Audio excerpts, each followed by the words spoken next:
नमस्कार दोस्तों, हम फिर से लेकर आ चुके हैं आप लोगों के लिए सुबह की सभी ताजा और बड़ी खबरें। फटाफट अंदाज में एक एक कर बताएंगे आपको आज देश और दुनिया से क्या बड़ी खबरें निकलकर सामने आ रही हैं। लेकिन उससे पहले दोस्तों एक नजर डालते हैं सुर्खियों पर। प्रधानमंत्री नरेंद्र मोदी के ऊपर जमकर गरजे राहुल गांधी, बोले देश के संविधान को मिटाना चाहती है बीजेपी। दरअसल आपको बताते चले इंडिया की जगह G20 में भारत लिखने के ऊपर हो गया है घमासान। बताएंगे राहुल क्यों भड़क गए। वहीं पर अगली बड़ी खबर में हम आपको बताएंगे दोस्तों, दरअसल आपको बताते चले संजय सिंह का बीजेपी के ऊपर बड़ा हमला। बोले दलित विरोधी सरकार है, बाबा साहब अंबेडकर ने दिया था इंडिया नाम, इस नाम को बदलना यानी कि देश के संविधान से छेड़छाड़ करना। वहीं पर अगली बड़ी खबर में हम आपको बताएंगे दोस्तों, मध्य प्रदेश में बीजेपी को लगा एक और बड़ा झटका। जी हां, एक और दिग्गज नेता दोस्तों आपको बताते चले, उन्होंने स्मृति सिंह ने जो है यहां पर अपना इस्तीफा दे दिया। बताएंगे क्या है ये महेंद्र बागेरा। वहीं पर अगली बड़ी खबर में हम आपको बताएंगे दोस्तों, ललित मोदी के हरीश साल्वी के शादी पर नजर आने के ऊपर संजय रावत ने प्रधानमंत्री को जमकर घेरा। बोले प्रधानमंत्री इधर उधर ढूंढ रहे हैं और वो बीजेपी के ही खास हरीश साल्वी के साथ चेस कर रहे हैं खूब, इसके बारे में भी बताएंगे। वहीं पर दोस्तों प्रधानमंत्री मोदी इतना डर गए दोस्तों कि उनको आप समझिए अब रातों को नींद नहीं आ रही है, क्योंकि वो कितनी भी कोशिश कर लें वो लोकसभा का चुनाव नहीं जीत पाएंगे दोस्तों, क्योंकि विपक्ष एक हो गया है। और एक का मतलब आप समझते हैं कि वोट शेयर कितना हो गया विपक्ष के पास। प्रधानमंत्री क्या कोई भी दिग्गज होता तो विपक्ष के सामने हार जाता, क्योंकि प्रधानमंत्री को इसीलिए डर लग रहा है, इसलिए अब भारत के संविधान के साथ भी वो खिलवाड़ कर रहा है। बताएंगे क्यों इतना डर लग रहा है मोदी जी को। वहीं पर मनोज झा का प्रधानमंत्री के ऊपर बड़ा हमला। बोले अभी तो सिर्फ हमारी 3 ही मीटिंग हुई, उसमें ही प्रधानमंत्री को इतना डर लगने लगा। बताएंगे क्या कुछ बोला है मनोज झा ने। वहीं पर दोस्तों अगली बड़ी खबर में हम आपको बताएंगे G20 के निमंत्रण में आपको बताते चले दोस्तों, प्रेसिडेंट ऑफ इंडिया की जगह प्रेसिडेंट ऑफ भारत लिखा गया, जिसको लेकर जयराम रमेश ने प्रधानमंत्री को जमकर घेरा। प्रधानमंत्री को घेरते हुए जयराम रमेश ने कहा कि देश के संविधान को खत्म करना चाह रही है बीजेपी। वहीं पर दोस्तों जगत परमहंस आचार्य ने कहा था कि 10 करोड़ रुपए दूंगा जो है स्टैलिन के बेटे का शर्म कलम कर देगा। अब इसके ऊपर विपक्ष ने मोदी सरकार को घेर लिया। बताएंगे क्या है ये मामला। तो तमाम खबरें फटाफट अंदाज में देंगे, एक एक कर देंगे। फिलहाल खैर चलिए बढ़ते हैं सबसे पहली और सबसे बड़ी खबर की ओर। दरअसल दोस्तों आपको बताते चले, प्रधानमंत्री नरेंद्र मोदी के बयान के ऊपर जमकर भड़के राहुल गांधी। बोले पहले ही सही हम कह रहे हैं प्रधानमंत्री देश के संविधान को बदलना चाहते हैं। राहुल गांधी ने कहा यह प्रधानमंत्री का डर है जो दिखाई दे रहा है। और दोस्तों प्रधानमंत्री खुद अपने लिए ही खड्डा खोद रहा है। आप समझिए जब आप लोगों को यह दिखाओगे कि आपको कितना इफेक्ट पड़ रहा है इससे, आपने तुरंत इंडिया नाम हटा दिया। इससे पहले अभी कल तक प्रेसिडेंट ऑफ इंडिया लिख रहे थे आप, अब आप इतने डर गए कि आपने प्रेसिडेंट ऑफ इंडिया हटाकर उसके आगे प्रेसिडेंट ऑफ भारत कर दिया। मतलब आपने बता दिया कि मोहन भागवत हो आरएसएस का या फिर बीजेपी वाले, ये एक ही थाली के चट्टे बट्टे हैं। जैसे ही सत्ता खोने का डर इन दोनों को सताने लगा तो संघ भी दोस्तों जाग उठा और बीजेपी भी जाग उठी। प्रधानमंत्री नरेंद्र मोदी और गृह मंत्री अमित शाह 2 दिन से पीपड़ी बजाते फिर रहे हैं, जहां जा रहे हैं अपने उसमें यही कह रहे हैं हम भारत के निवासी हैं, ये लोग अपमान कर रहे हैं सनातन धर्म का। रे भैया बीजेपी के नेताओं के बयान अभी सुनाऊं। जिस जीतन राम मांझी को आप गोद में बिठाए हुए हो, उस जीतन राम मांझी ने हर भगवान का अपमान किया है। ये कहा है कि मैं इसको नहीं मानता, मैं उसको नहीं मानता, ये तो सिर्फ एक कल्पना है। मैं इसलिए नहीं दोहरा रहा हूं दोस्तों कि जिन भगवान के बारे में उन्होंने बार बार कहा है जीतन राम मांझी ने, मैं भी वही कहूंगा तो अपमान होगा, इसलिए मैं उस चीज को नहीं दोहराऊंगा।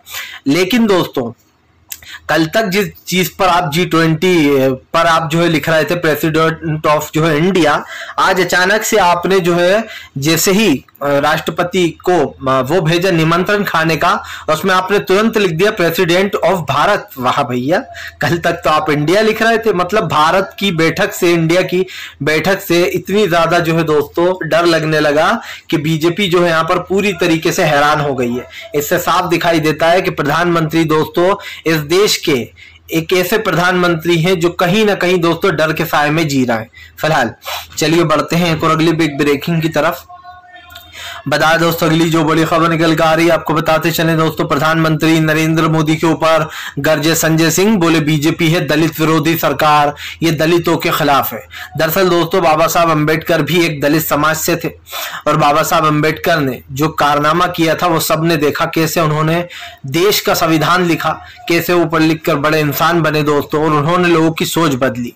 और हम क्या दोस्तों, इस देश का हर इंसान बाबा साहब अंबेडकर को मानता है, इसलिए मानता है क्योंकि बाबा साहब अंबेडकर ने जो देश का संविधान लिखा था उस संविधान में बड़ी बड़ी बातें की गई हैं, लेकिन बीजेपी उस संविधान को तार तार कर रही है और उसे खत्म करने का काम कर रही है। तो बीजेपी ने क्या कहा है ये मैं आपको बता देता हूं। बीजेपी ने भारत शब्द हटा दिया तो संजय रावत, इंडिया शब्द हटा दिया तो संजय रावत ने बीजेपी को घेर लिया। दरअसल दोस्तों इंडिया शब्द का सबसे पहला उच्चारण यूज बाबा साहब अंबेडकर ने ही किया था। उन्होंने अपनी किताब में भारत ऑफ इंडिया लिखा था दोस्तों। आपको बता दें इंडिया के बारे में बाबा साहब अंबेडकर ने बड़ी बातें करी थी। संजय सिंह ने कहा कि बीजेपी ने सिर्फ इसीलिए ये नाम हटाया जा रहा है, बार बार इंडिया की जगह भारत किया जा रहा है, क्योंकि बीजेपी जो है वो बाबा साहब अंबेडकर से नफरत करती है, दलितों से नफरत करती है। आप समझिए दोस्तों कैसे यहां पर विपक्ष ने बीजेपी की छोड़ा हुआ तीर बीजेपी की तरफ ही मोड़ दिया है। और यकीन मानिए संजय सिंह को सल्यूट करता हूं दोस्तों, इसलिए संजय सिंह को सल्यूट करता हूं कि आपने बिल्कुल सही काम करा है। जो खेल बीजेपी इस वक्त इंडिया गठबंधन के साथ खेल रही थी, भारत और इंडिया का, अब संजय सिंह ने उस खेल को दलितों पर छोड़ दिया है। संजय सिंह ने क्या कहा कि आप दलित विरोधी हो, आपने जानबूझकर भारत, इंडिया की जगह भारत लिखा है क्योंकि आप बाबा साहब अंबेडकर से नफरत करते हो, आप उनके संविधान को मिटाना चाहते हो, आप दलित विरोधी हो। क्योंकि बाबा साहब अंबेडकर दोस्तों एक दलित समाज से थे और आप भी जानते हैं कि बाबा साहब अंबेडकर ने जो संविधान लिखा उसमें उन्होंने कहा कि सबको एक जैसा हक मिलना चाहिए, एक जैसा वो मिलना चाहिए। लेकिन हमारे देश में आज भी दोस्तों छोटी जात, बड़ी जात, किसी को मंदिर में नहीं जाने दिया जाता है, किसी को कहीं नहीं जाने दिया जाता, तो आज भी ये सब कुछ होता है।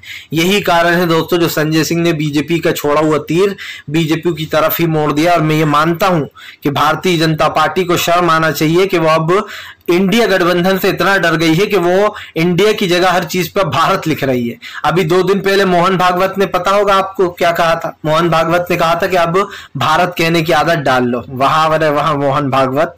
फिलहाल चलिए बढ़ते हैं और अगली बिग ब्रेकिंग की तरफ।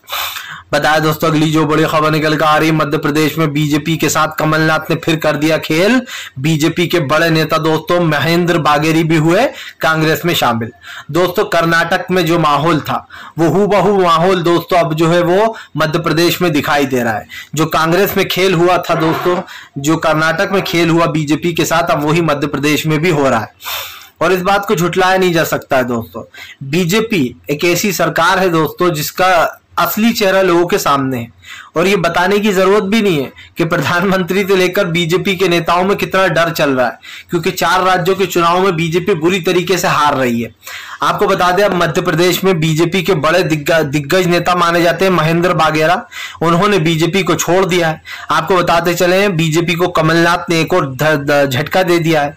बताया जाता है कि फिलहाल एक देश एक उसमें बीजेपी लगी रह गई, इधर कमलनाथ बीजेपी के साथ खेल कर रहा है। आपको बताते दोस्तों इसमें सबसे बड़ा हाथ जो है वो कहीं ना कहीं रणदीप सुरजेवाला का भी है। जब से सुरजेवाला ने कर्नाटक की तरह मध्य प्रदेश का माहौल संभाला है दोस्तों, उस वक्त से बीजेपी खेमे में डर आ गया है। और यकीन मानिए रणदीप सुरजेवाला अपने काम को बहुत ही सही तरीके से कर रहा है।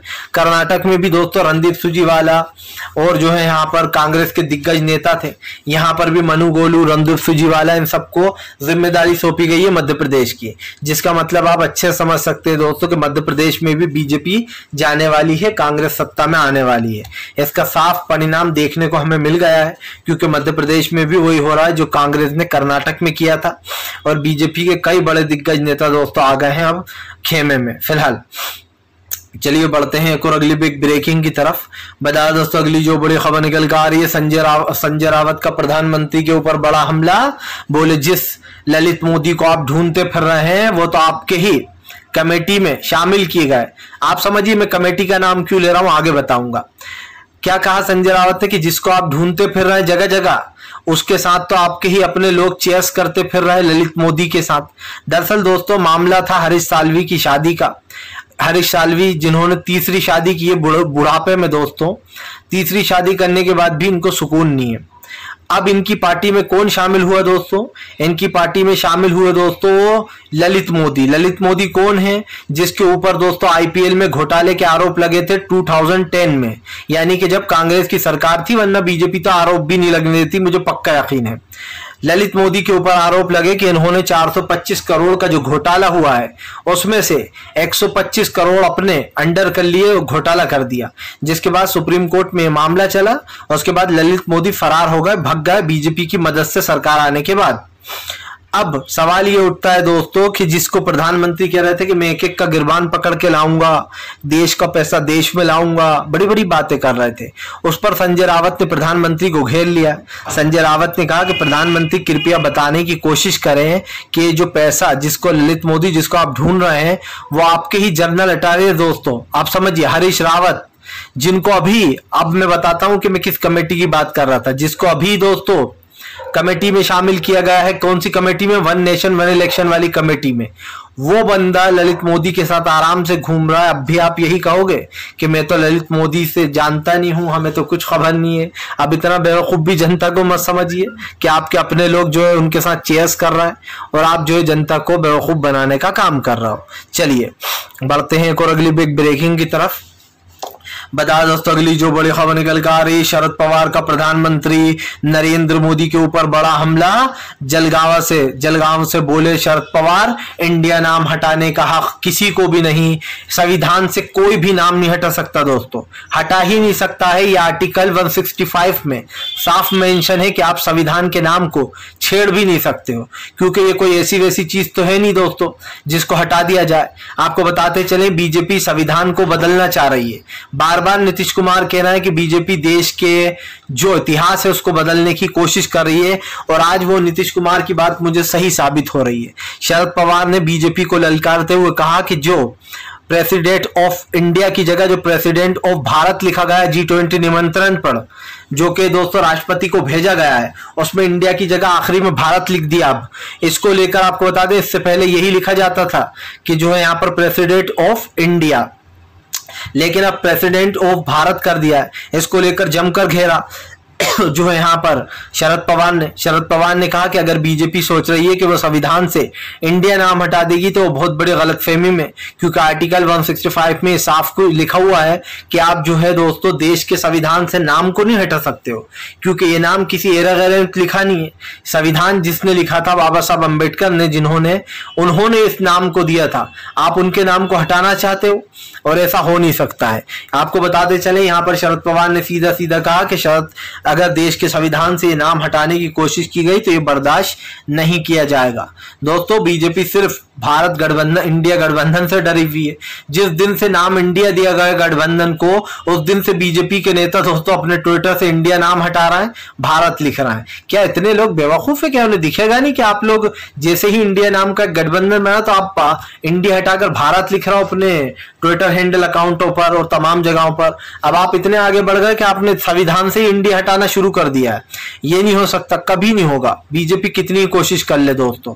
फिलहाल चलिए बढ़ते हैं एक और अगली बिग ब्रेकिंग की तरफ।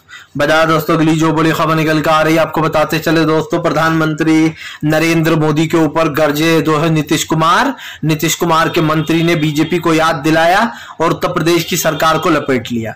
दरअसल दोस्तों बीजेपी खुद करे तो जो है यहाँ पर कुछ नहीं होता, इनके हिसाब से भक्ति होती है, लेकिन कोई दूसरा करे तो वो रासलीला होता है। अब मैं ये क्यों कह रहा हूं, आपको पता होगा दोस्तों कि काम के चलते हुए बिहार सरकार ने छुट्टियों को काट लिया। बिहार सरकार ने ऐलान किया कि ये जो फालतू की छुट्टियां मिलती है त्योहारों पर, ज्यादा नहीं मिलेंगी, अब उसको कम कर दिया गया है। इसको लेकर बीजेपी ने 2-4 दिन से सियासत तेज कर रखी है। बीजेपी का कहना है नीतीश कुमार जो है लोगों के जीने का हक भी उनसे छीन रहा है, छुट्टियां भी कम कर रहे हैं, और भी बीजेपी ने कई बड़ी बड़ी बातें करी। लेकिन दोस्तों बात सिर्फ इतनी सी नहीं है कि बीजेपी ये बात क्यों कर रही है, बात तो ये है दोस्तों कि बीजेपी डर क्यों रही है। आपको बताते चले, अब जेडीयू ने हमला बोलते हुए कहा नीतीश कुमार ने कि जो नीतीश कुमार के मंत्री है दोस्तों, उन्होंने कहा कि फिलहाल बीजेपी पहले अपने गिरबान में झांक ले, वो हमारी छुट्टियों का विरोध कर रही है, लेकिन जो संघी का चोंगा ओढ़कर पहने हुए हैं, जो लोग पोंगा पंडित बनकर बैठे हुए हैं, यानी कि कौन दोस्तों, योगी आदित्यनाथ का जिक्र हो रहा था कि जो चोंगा पहनकर बैठे हुए हैं उन लोगों ने तो दोस्तों आप सबको बता दो, तीज में जहां पर छठ की बिहार में 2 छुट्टियां मिलती हैं, तो योगी आदित्यनाथ जो है सिर्फ एक ही छुट्टी देते हैं उत्तर प्रदेश में। यही नहीं दोस्तों, जिस दिन सुहागने जो है सुहाग के लिए व्रत रखती है उस दिन की भी छुट्टी नहीं। इस चीज को लेकर उन्होंने जमकर घेरा। उन्होंने कहा कि फिलहाल बीजेपी हमें समझाने की कोशिश कर रही है, लेकिन खुद उत्तर प्रदेश राज्य में योगी आदित्यनाथ ने सबकी छुट्टियों पर कैंची चलाने का काम किया है। चलिए बढ़ते हैं एक और अगली बिग ब्रेकिंग की तरफ। बता दोस्तों अगली जो बड़ी खबर निकल कर आ रही है आपको बताते चले दोस्तों, कन्हैया कुमार लड़ेंगे लोकसभा का चुनाव। कन्हैया कुमार को कांग्रेस दोस्तों खड़ा कर सकती है किसी बड़ी सीट से। आपको बताते चले दोस्तों, कयास लगाया जा रहा है कि अब कन्हैया कुमार के ऊपर भी कांग्रेस दांव खेल सकती है। दरअसल दोस्तों जेएनयू के पूर्व छात्र कन्हैया कुमार इन दिनों काफी ज्यादा पॉपुलर हैं। कन्हैया कुमार को लोग पसंद भी करते हैं। ऐसे में माना जा रहा है अब कन्हैया कुमार को कांग्रेस जो है वो लोकसभा का टिकट दे सकती है। आपको बताते चले लोकसभा टिकट को लेकर वैसे भी सियासत गर्म रहती है। अब ऐसे में ये कहना गलत नहीं होगा दोस्तों कि कन्हैया कुमार को अगर टिकट मिला तो यहाँ पर कन्हैया कुमार आने वाले समय के एक दिग्गज नेता कहलाएंगे। आपको बता दें वैसे तो अभी कन्हैया कुमार को कांग्रेस ने बड़ी जिम्मेदारियां दे रखी हैं, लेकिन कयास लगाया जा रहा है कि लोकसभा का टिकट भी कन्हैया को दिया जा सकता है। लेकिन दोस्तों आपको बताते चले कांग्रेस इस वक्त इंडिया गठबंधन को लेकर बहुत ज्यादा सीरियस है। वो सीटों के बंटवारे को लेकर किसको कहां खड़ा करना है, कौन किस सीट से चुनाव लड़ेगा, इन सब पर जो है यहाँ पर चर्चा चल रही है। और इसीलिए कांग्रेस अब की बार कोई भी मिस्टेक नहीं करना चाहती। हालांकि विपक्ष का वोट परसेंटेज कांग्रेस बीजेपी से बहुत ज्यादा है। विपक्ष का जहां एक तरफ दोस्तों 60% है लगभग, तो बीजेपी का वोट परसेंटेज सिर्फ 40% ही है, 40 से 41% के लगभग, यानी कि 40 या फिर 41% के लगभग है। ऐसे में ये कहना गलत तो नहीं होगा कि विपक्ष तो आपसे एक तरफा जंग जीत रहा है, इसीलिए आप इंडिया नाम के पीछे पड़ गए हो, क्योंकि आपने देख लिया है कि विपक्ष एक तरफा जीत रहा है और इसकी जीत को दोस्तों बीजेपी हजम नहीं कर पाएगी। आप लिख के ले लीजिए, अभी तो बीजेपी और भी कारनामे करेगी। ये तो अभी उसने सिर्फ खेल दिखाना शुरू किया है। 2024 के जब तक चुनाव आएंगे तब तक बीजेपी दोस्तों अपना असली रूप दिखाएगी, और मुझे पूरा यकीन है कि बीजेपी कुछ भी कर ले इस बार दोस्तों वो सत्ता से बाहर जाएगी। भारतीय जनता पार्टी सत्ता में रहने लायक तो वैसे भी नहीं है फिलहाल। चलिए बढ़ते हैं एक और अगली बिग ब्रेकिंग की तरफ। बताया दोस्तों अगली जो बड़ी खबर निकल कर आ रही है आपको बताते चले दोस्तों, प्रधानमंत्री नरेंद्र मोदी के ऊपर जमकर गरजते हुए नजर आए अरविंद केजरीवाल। बोले प्रधानमंत्री इतना डर गए हैं कि अब उन्होंने बाबा साहब अंबेडकर के लिखे संविधान से खेलना शुरू कर दिया है। आपको बताते चले अरविंद केजरीवाल ने कहा कि मैंने कहा था कि कुछ बड़ी बड़ी ताकतें हैं जो इंडिया गठबंधन को तोड़ने की कोशिश कर रही हैं। कुछ बड़ी ताकतें हैं जो देश के संविधान को बदलना चाहती हैं, और ये बड़ी ताकतें दोस्तों वही है मोदी सरकार और तमाम बीजेपी और आरएसएस के लोग। दरअसल दोस्तों बीजेपी और आरएसएस अलग नहीं है, ये दोनों लोग वही चीज बोलते हैं। जो बीजेपी बोलती है वो आरएसएस बोलता है, जो आरएसएस बोलता है वो बीजेपी बोलती है। अगर एक तरीके से देखा जाए तो यहाँ पर आरएसएस और बीजेपी क्या कर रहा है ये आपके सामने है। आपको बताते चले दोस्तों आरएसएस और बीजेपी के ऊपर हमेशा ही ये आरोप लगते रहते हैं कि ये संविधान के साथ खिलवाड़ करते हैं। आपको याद होगा अभी 2 दिन पहले मोहन भागवत ने कहा था कि अब इंडिया कहना छोड़ो, अब आदत डाल लो भारत कहने की। क्यों भैया, क्यों डाल ले आदत? हमारी जो टीम है उसका नाम कैसे बदलोगे? उसका नाम ही इंडिया है। आप समझिए इंडिया टीम अभी मैच जीती है पाकिस्तान से दोस्तों, अब उसका नाम भी बदल दोगे आप? उसका नाम क्या करोगे? टीम भारत? दोस्तों ये कोई बात होती है? मतलब आप चुनाव हार रहे हो तो आप चीजों के नाम बदलना शुरू कर दोगे। जाहिर सी बात है आप चुनाव हार जाओगे फिर क्या करोगे? और उसके बाद भी वो लोग तो वापस इंडिया कर देंगे जो लोग सत्ता में आएंगे।